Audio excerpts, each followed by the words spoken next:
Welcome to the Future of Less Work, where we explore how work is changing one puzzle piece at a time. I'm Nirit Cohen. With me today is Michael Litt, co-founder and CEO of Vidyard, a company that's been shaping how businesses use video to sell, connect, and grow. He's also founding partner at Garage Capital, investing in the next generation of tech startups.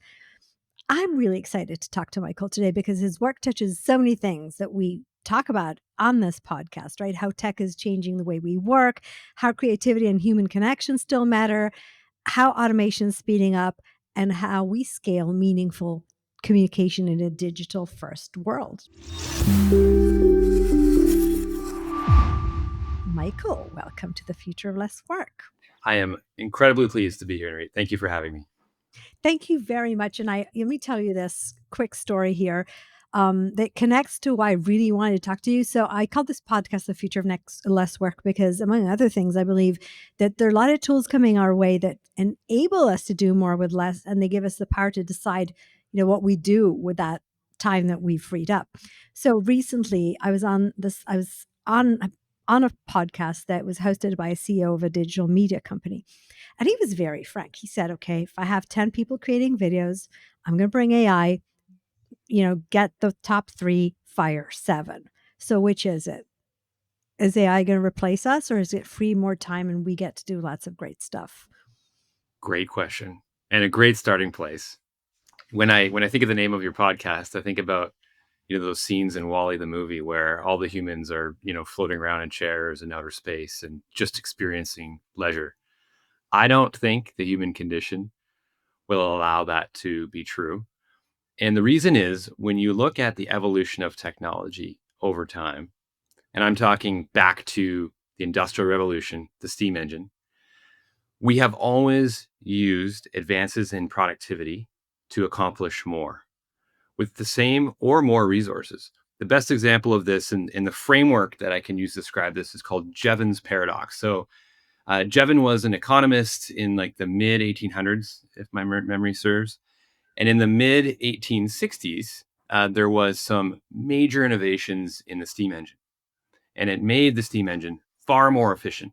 And this was kind of the beginning of internationalization and goods being transported over distances. And everybody predicted that this innovation in the steam engine would mean that the demand for coal would decrease. More efficiency, less coal, same output. What did happen, of course, is the demand for coal skyrocketed because people had this perception of how much it cost to ship a good. They could ship more goods for that same cost. Oh my gosh, this is commerce. And so when you think about AI and innovations in software over time, this has really and truly played out, through the on-premise software era, to the cloud era, to the mobile era, where we can be always connected, always getting information, producing more with the same amount of input. And I think the same is true for AI. So I'm not sure that in that example, the CEO is going to, terminate 7 of those employees. I think there might be opportunities to resource them to produce, 7 times more content, which is an argument on whether or not the world needs that. Yeah, I was gonna ask you, but so I recently had an episode with Anish Raman. He's economic opportunity officer at LinkedIn, and we were having this conversation. We started from this point, right? Is AI creating the billion-dollar company with no people, right?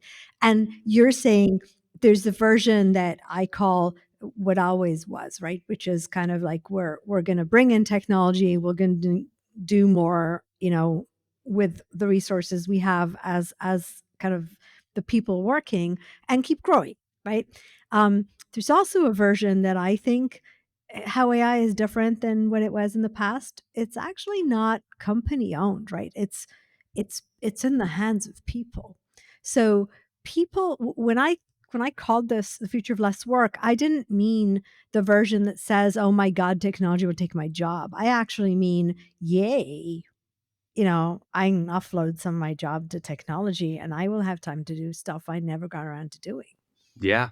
Yeah, I align with this. I think there's like a more fresh analogy than my 1860s steam engine one, which is the invention of Microsoft Excel. One of the major jobs in any corporation was bookkeeping. tallying the ins and outs of a business, spreadsheets came along, digital spreadsheets that could be manipulated, saved, didn't have to be recreated, could be added to. And the volume of bookkeepers declined dramatically because the books were being automatically updated through this new system, this computer, this software. But what eventually happened was there was a rise in a new job, which was financial planning and analysis. We've got these digital records, we've got this historic records. We can now Yeah, use. suddenly we can do something with numbers. Yeah, I'll age myself. I actually learned to work on Lotus before Microsoft Excel came around. Yes, so Yeah. absolutely. So that implication exists, but it doesn't mean it's not going to be uncomfortable in the interim, because it takes time for these new opportunities to emerge as these efficiencies are created by software. And the capabilities of these LLMs are doubling every 6 months. Yeah. Is much faster than we've seen previously. And last point I'll make on this one, you commented about how AI is in the hands of the people doing the work. We just launched a new product where we can automatically translate a video into any language. So the way that works is we get a video, we take the voice actors, we take the audio from that video, we run it through our voice model, and then we can publish it in any language. So when a user comes, they can pick if they want to listen to that video in Japanese or German or whatever. Traditionally, in an enterprise, that process would take many months. You would need to go script with new voice actors. You would need to recreate the video. You would need to localize the language in the video, all that stuff. Now it can be done in approximately 5 minutes. We have an enterprise customer where the executive team is like, oh my gosh, this is incredible. And it's not that expensive. Let's do it. And then they ask the team to implement it. And the team who's implementing it, well, that's their job. And we just took, in some cases, what is 2 or 3 months of work down to 5 minutes. Exactly, and we're back to, Charlie Chaplin had, I think, Modern Times, right? The movie where the people were afraid of the machines that actually came into the factory because it was taking their job. So that means we need to reskill ourselves, right? And you just told a story that you can look at it both ways. One is I need to reskill myself because you just took my job. Two is it's going to be easy to reskill myself because you can create content on personalized content with anything right now. Yeah, and I think that's why being AI curious is so important. And literally in an hour and a half, I'm doing all hands with my team, and this is the topic because it's not that AI is going to replace you. It's someone that knows how to get extreme leverage and productivity with AI will. And so it's time to be curious. And the tagline I really love, I was with a gentleman named David Schmeier, who is the chief product officer, president, head of corporate development at Salesforce. And the term they're using, which I love, is service as software. We're moving from software as service Software as a service, yeah. to service as software, and Which means what? which means AI agents will be able to perform large versions of tasks that humans are currently doing. And when you think about the total addressable market for services software, it's not just the technology budgets, it's also portions of the headcount budget. So, what we see in the AI maturity curve is executives saying we need to get to the upper right quadrant of this. We need to be AI native, but employees are still in discovery mode. And that disconnect is going to cause tension in organizations. Yeah, and I think so part of that disconnect is exactly this fear because the executive is saying, look at all the things AI can do that I don't need people for. And the people are saying, look at all the things you're taking away from me. What's left? Right. So when you say AI curious, you're kind of telling me, well, just if you're AI curious, you'll figure it out. Right. You'll learn what else you can do. Yeah, for sure. Like, one of the things we've done is, everybody in the organization has ChatGPT licenses. And, there's no reason why you should be spending lots and lots of time, producing content or internal material for a project that you're executing on. You should work with the LLM to produce that and save as much time as is possible. That's a very general use case. In our engineering team, we've implemented Claude Code, and it's the first place that engineers start with. And one of our engineering leaders rewrote a unit test using Claude while he was making a latte that took our average unit test time on the code base from 10 seconds down to 25 milliseconds. And so, these are real use Yeah. cases. I'm happy to talk about the way we use our product and what we're doing with the video sales agent as well, because it's all part of the same paradigm. Yeah, no, I agree. I actually want to get back to video because I know you've actually spent many years in your career actually working with video and in the context of connecting people, right? And I had a conversation when LinkedIn implemented video and is pushing really hard with Catherine Fisher. And I was asking her about this avatar. So I'm going to admit this, right? I hate um, filming myself. Yeah. So doing these video clips, right? So I was actually really excited at the concept of let's create an avatar, I'll tell it what to say. And she looked at me and said, the whole point of these videos is authentic interaction. So, can you create avatar based authentic interactions at scale? This is the reason for my existence right now. And it is a phenomenal, phenomenal question. So when we I love your questions. I love the open-ended nature of them. It's amazing. So thank you. When we work with a customer in the pre-AI era, we would find that the I'll use an example, financial services company. I can't use them, but they sell mutual funds, index funds. Their wholesalers sell to financial advisors.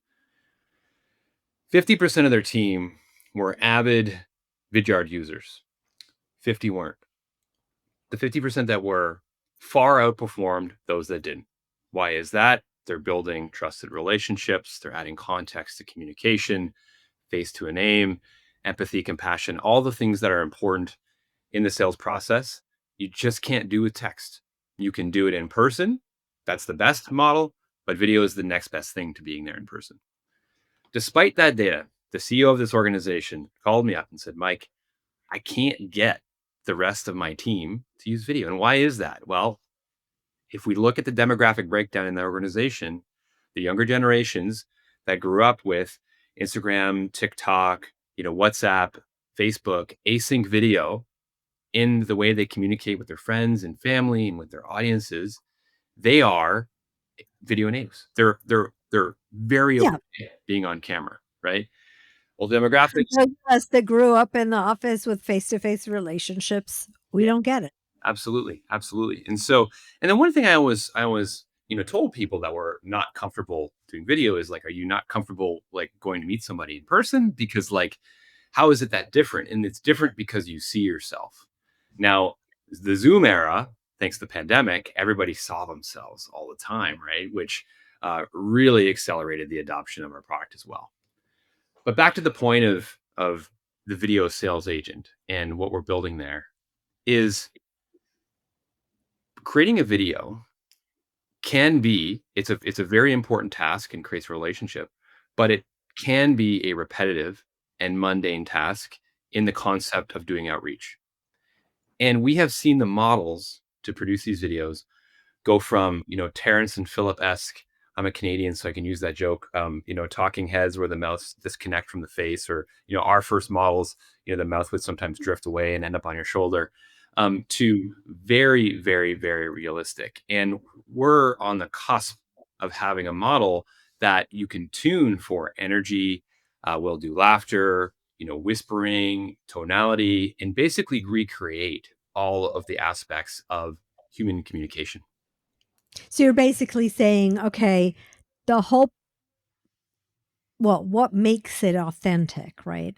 As long as it's a screen and if nobody knows that it's not me talking, but an avatar of me that looks like me, why do you care? Actually, I just had this flash. So I was at a conference and this guy who's creating an app where you can upload your different photos of you and he will create, nice kind of photos for LinkedIn and other. So he sent me the app to try it out. And here's what happened, right? I opened the result. There's a picture of me in clothes I never wore, in a room I was never in a pose I had never assumed, right? And I freaked out and I shut it down. I couldn't look at it anymore. Now, if I sent you the picture, you wouldn't know this, right? You wouldn't know that this isn't me. But I knew it wasn't me. So That's basically what you're describing. So yeah, so we're into this world of uncanny valley. And there was an era where the idea that an email would be sent in an automated fashion with my name on the signature would have felt the same way. I didn't write that. This is why our approvals engine is very important. So in the example I gave you earlier, um, so this is a financial services organization. They need to have compliance behind the content that they share with Yeah. customers. AI video solves the compliance issue because they can basically, from the CMO, say, this is what we want to send out to our customers. And every salesperson says the same thing.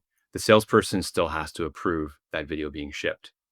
The difference with the video sales agent AI avatars is that avatar is produced from a video you uploaded. So in the room you're in, it's wearing the clothes you were wearing. It's just saying the things that the script told it to say. A lot of people input a script to produce an output for their own avatar. Organizations are now using our video sales agent. So the scripts are pre-approved, but they're highly personalized for the output. But the person that video is recreating is part of that approval workflow, which is incredibly important. The other thing that makes it really cool, and we were talking about this a little bit beforehand, but like you don't always feel video ready. I will take off my glasses. I have a weird rash around my eyes, and I send videos all the time to our customers. My eyes aren't normally this small. It was way worse yesterday. AI avatars allow me to send They don't have rash. a rash They don't have bad hair days. Yeah, I get that. in my voice, with my enthusiasm, with the same content, I would say probably said better because, there's not the ums and ahs and awkward pauses. And, when you create video, you often screw it up after 60 seconds and it's hard. And so it makes it much easier. So I think we have to be careful with how we roll out the product and the way we give it to people to give them the ability of having that approval engine, but et cetera. Just like over time, we got comfortable with email automation. I think we get comfortable with video automation as well. So, okay, so let's go back to this world where we're creating, right? And um I have AI mimic my writing because you described the guy that codes, right? I mean, I do this with my articles all the time. I ask the tools to explore something for me and then I go do something else. I come back and I have the research there, right? So I mean, this would have taken a ton of time in the past. So AI can mimic my writing and can actually draft my drafts these days. You're going to give me the tool to replace the need to take the video myself. I could just write the text and it will look like I did it, right? What's real work? It's a great question. Yeah. I think in the case of selling, the real work will actually return to kind of the origin of the profession, which is the education, the content sharing, all that stuff can be automated. It should be automated. The buyer can consume that on their time. You're not taking time out of their schedule. The relationship building, the trust building, the things that matter for high ASP, average selling price purchases, that's where the human to human interaction is important. And so I think we go back to getting on planes, we go back to conferences, we go back to meeting people in person, we go back to golf games, steak dinners, those types of things that humans are inherently good at and AIs are not good at. They can, So it's the relationship. It's not so I'm going to give you all the content, consume the content yourself, maybe even interact with the avatar at some point. You can ask questions and get responses, right? We're going there. yep.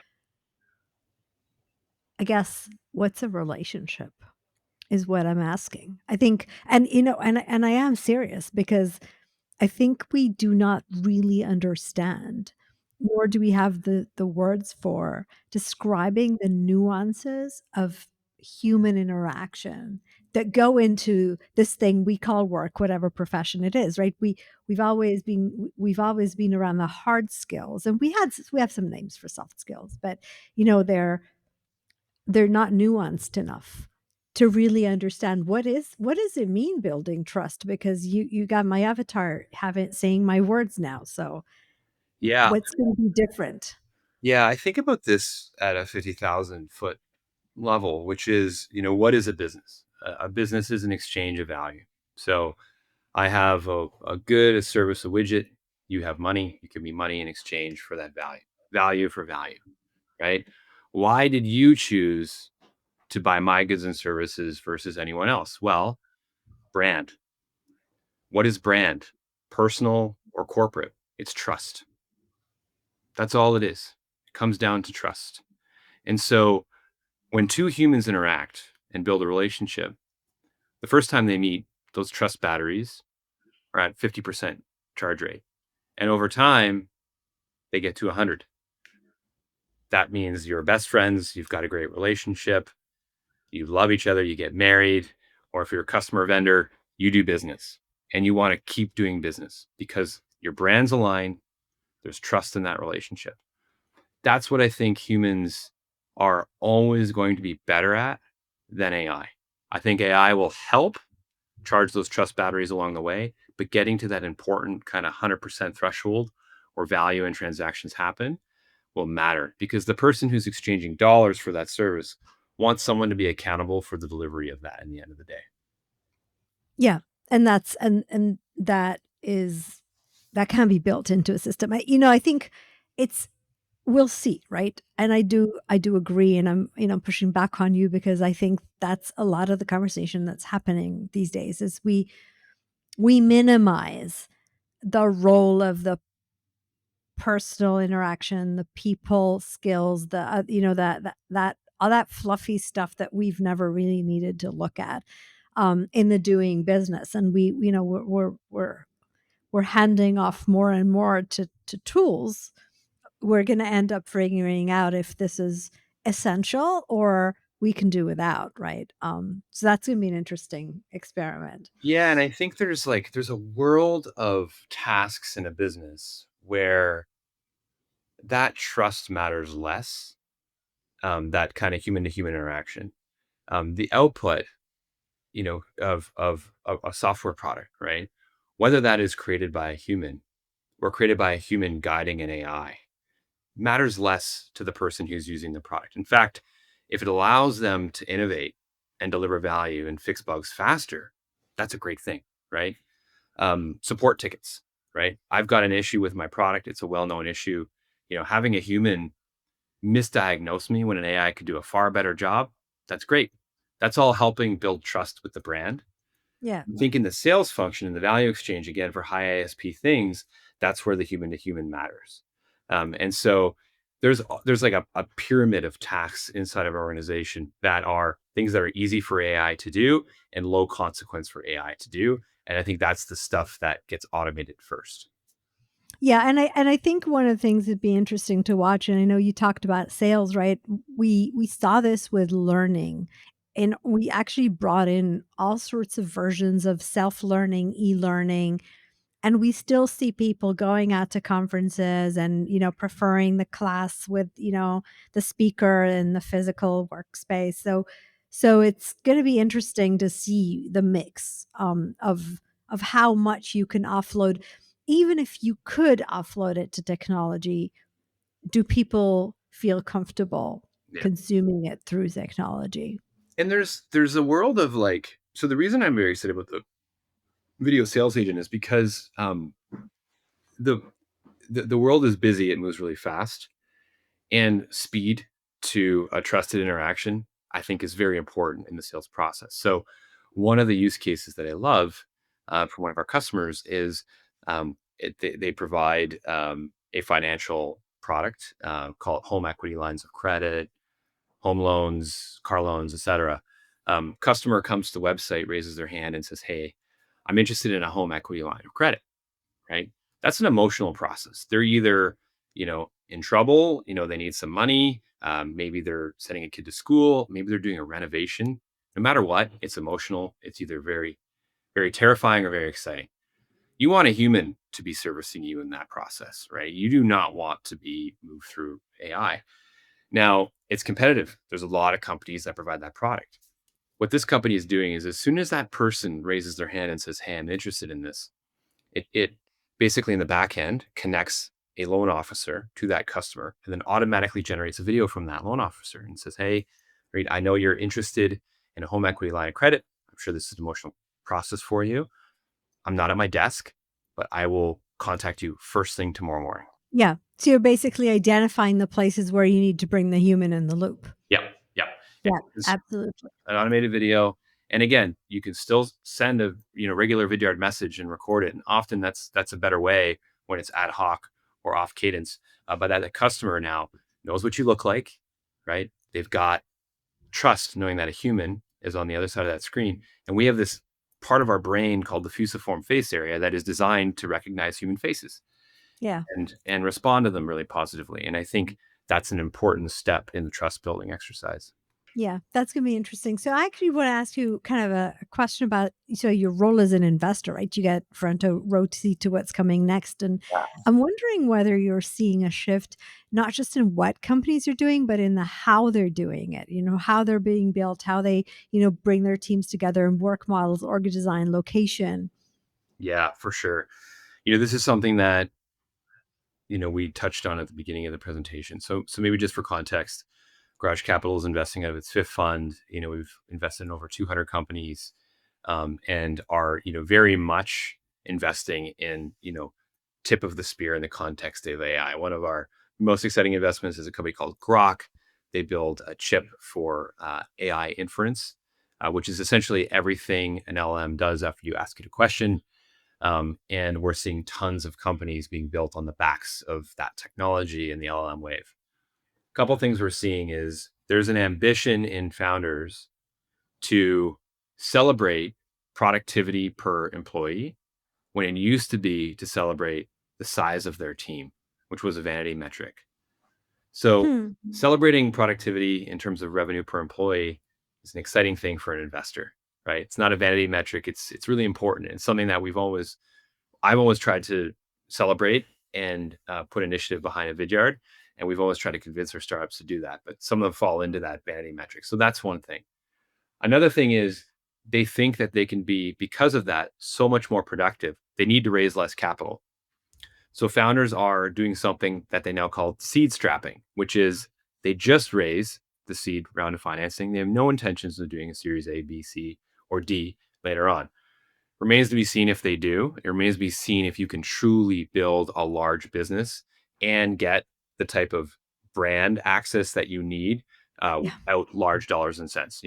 AI can do a lot of things, but it's not going to pay for display ads, right? That's something that is always going to cost money. It's not going to pay for a Super Bowl commercial, that type of stuff, right? Um, the other thing is, there's this premise of startups that are basically just selling to other startups, which has always been the case. But enterprise adoption of these new tools is definitely lagging Yeah. in mid market adoption. So there's a slight fear that there's a ton of money going to these startups, and that money is fueling the acquisition through other startups. But as soon as they try to get out of this ecosystem of VC backed startups and into real businesses that can get value out of the products, they're going to fall on their face. And we're seeing that a little bit with companies like 11x. And, they've had a lot of interesting news about them as of late. I don't know that it's all negative. I understand what they're trying to accomplish. But, they're having a hard time getting customers to stick with their product because it's fundamentally too early. So there's a lot of really interesting dynamics.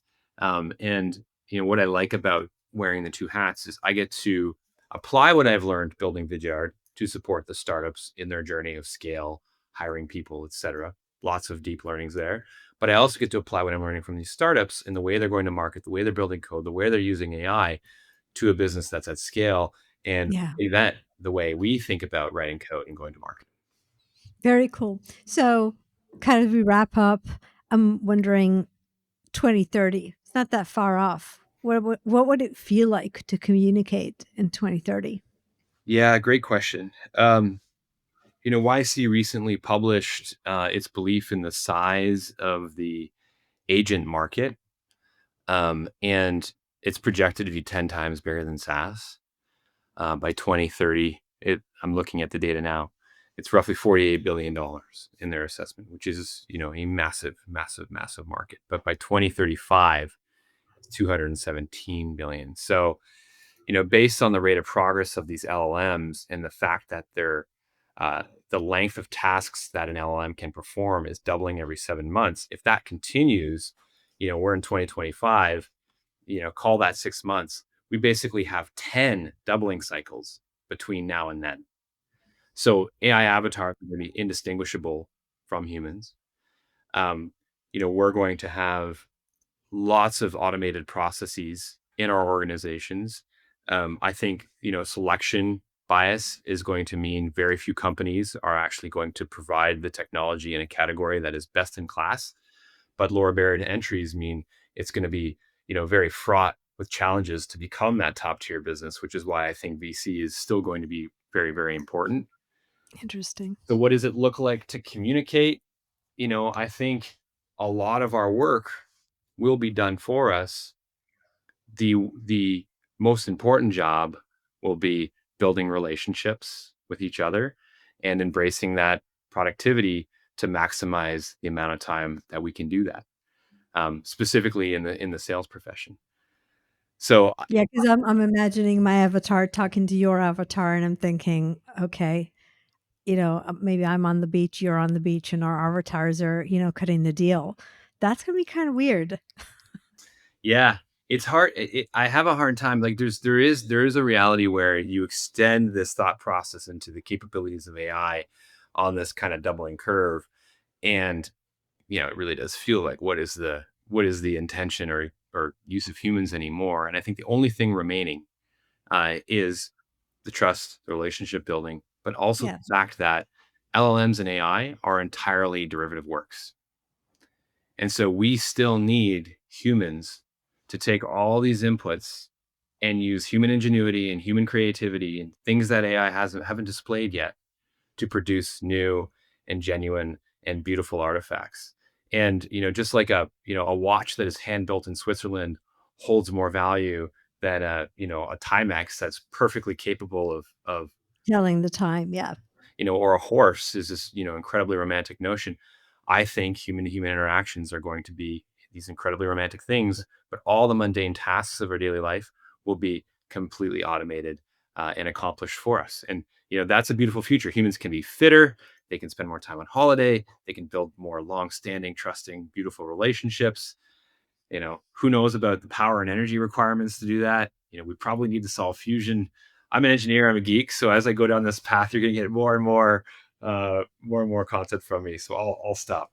Yeah, no, I actually think, first of all, I will tell you that when I had that conversation with the CEO who was thinking down the lines of he's going to fire 7 people out of every 10, I basically asked him this, right? If these avatars are doing the work for you, they're doing the work for your competitor, they're doing the work for your customer, what's your value, right?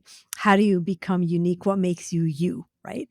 There's got to be something there in terms of the people that are asking the tools to do things that are unique to who I am, which is different than what you're asking your tools to do, unique to who you are. And we know this we started with prompts, right? And people, they put in a prompt into the tools and they says like it doesn't give me anything good because a generic question will give you a generic answer. It's not interesting. Yeah. Right. So I think maybe that's my hopeful version. Michael, last question I always ask is what is the question you think we should all be asking ourselves these days about the future of work? It's a great question. I think, if I am a podcast listener, I think the question right now is what could I automate in my day to day using off the shelf AI right now? And am I truly AI curious? Because you don't want to miss the boat and miss the mark. And if you just look at the sheer amount of dollars and cents going into, data center stand-ups, energy, the rate of acceleration of volume of tasks that these LLMs can compute, it is shocking. We've never seen that before. I would say because we don't know what the future looks like, and for a myriad of reasons, political, geopolitical, technology, etc., it's more uncertain than ever. The only thing we can do to future proof ourselves is maintain a sense of curiosity and maintain a sense of bewilderment and joy about what the future might hold. Because to be pessimistic is the opportunity to be right, but to be optimistic is the opportunity to get rich. Yeah, and enjoy life. Wonderful. Thank you so much, Michael, for joining me today. For more about Michael Litt and Vidyard, check out the links in the podcast description or visit vidyard.com. Thank you for joining us on The Future of Less Work, where we're piecing together the ever-changing puzzle of work. And remember, the new social contract is a win-win between people and organizations. Your best people do not work because they have to, nor because you tell them to, nor because you measure them on it. They work because they want to, because by working for you, they're achieving their own purpose in life. Till next time.